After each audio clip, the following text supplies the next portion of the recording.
Comilla board 2024 HSC Bangla প্রথম পত্র MCQ সমাধান বলা হচ্ছে।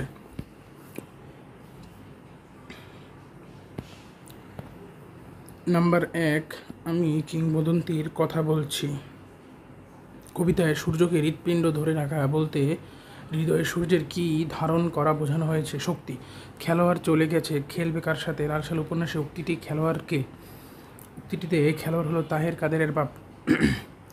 খরস্রোতা নদীতে পড়ে ডুবে যাচ্ছিল এক কিশোর, তাকে বাঁচাতে মধ্যবয়স্ক এক লোক নদীতে ঝাঁপিয়ে পড়লেন। লোকটা নিজের জীবন বিপন্ন করে সেই কিশোরকে তুলে আনলেন নদী থেকে। ছেলেটি কোনো কথা না বলে চলে গেল। উদ্দীপকে মধ্যবয়স্ক লোকটির আচরণ প্রতিদান কবিতার সঙ্গে কিভাবে প্রাসঙ্গিক পরোপকারে? নাম্বার 4, উদ্দীপক ও প্রতিদান কবিতার মিল কোন বিবেচনা যথার্থ? মূলভাবে। আমি শ্যামের হাতের বাঁশরি বিদ্রোহী কবিতার এই পংক্তিতে কবির কোন সত্তা প্রকাশ পেয়েছে? প্রেমিক সত্তা প্রকাশ পেয়েছে। ফেব্রুয়ারি 1969 কবিতায় 21-এর কৃষ্ণচূড়াকে আমাদের কিসের রং বলা হয়েছে? চেতনার রং বলা হয়েছে।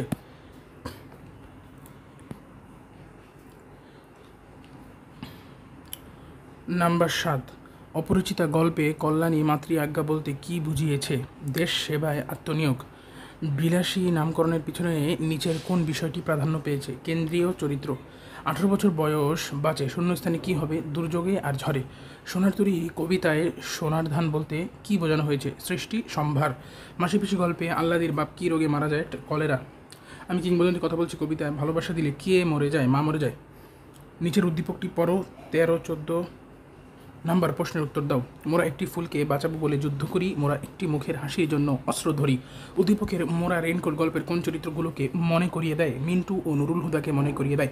উদ্দীপকের ভাবানুশক্তা রেনকোট গল্পের কোন দিকটি প্রতিফলিত করে? সাহস ও দেশপ্রেমকে প্রতিফলিত করে। নাম্বার 15, অন্তরে যাদের এত গোলামির ভাব তারা বাইরের গোলামি থেকে রেহাই পাবে কি করে? আমার পথ প্রবন্ধে এর এই উক্তিটিতে বাইরের গোলামি বলতে কি বোঝানো হয়েছে? পরাধীনতাকে বোঝানো হয়েছে।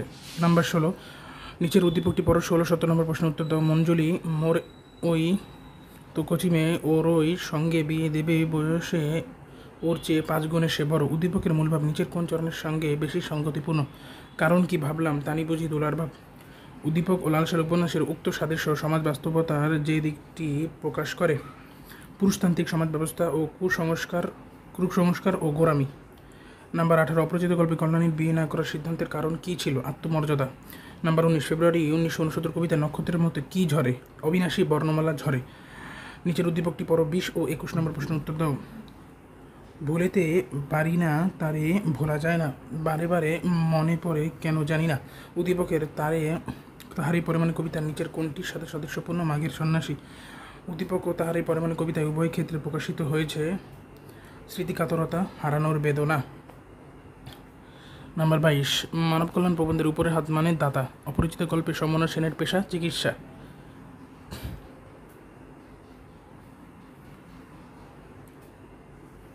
এগুলো হলো পাকিস্তানের শরীরে কাটা, কারণ রেনকোট গল্পে এগুলো বাঙালির জাতীয়তাবাদ জাগিয়ে তোলে, দেশপ্রেমকে উজ্জীবিত করে, যুদ্ধ জয়ে প্রেরণা যোগায়। বাংলাদেশ যে আপনার কাছ থেকে অনেক কিছু আশা করে। 52 দিনগুলো রচনায় বঙ্গবন্ধুকে উদ্দেশ্য করে এ কথা কে বলে? Civil surgeon. প্রতিদান কবিতায় কবি কি বিষে ভরা বান এর পরিবর্তে কি দেন? বুক ভরা গান দেন। নিচের উদ্দীপকটি পড়ো। 27-28 নম্বর উত্তর দাও। ক্ষুদ্রমতি নর সুর লক্ষণ নহিলে অস্ত্রহীন যোধে কি সম্বন্ধে সংগ্রাম। উদ্দীপকের ক্ষুদ্রমতি নরের সঙ্গে সিরাজউদ্দৌলা নাটকের কোন চরিত্র তুলনীয়? মোহাম্মদ ইবেগ। উদ্দীপকের সিরাজউদ্দৌলা নাটকের প্রতিফলিত দিক হলো সিরাজের সঙ্গে বিশ্বাসঘাতকতা, অস্ত্রহীন সিরাজের উপর হামলা। বিদ্রোহী কবিতায় নটরাজ বলতে বোঝানো হয়েছে মহাদেব। আমার নালিশ আজ আমার নিজের বিরুদ্ধে। নবাব সিরাজের এই উক্তির কারণ কি? তিনি প্রজাদের নিরাপত্তা বিধান করতে পারেননি। ধন্যবাদ সকলকে।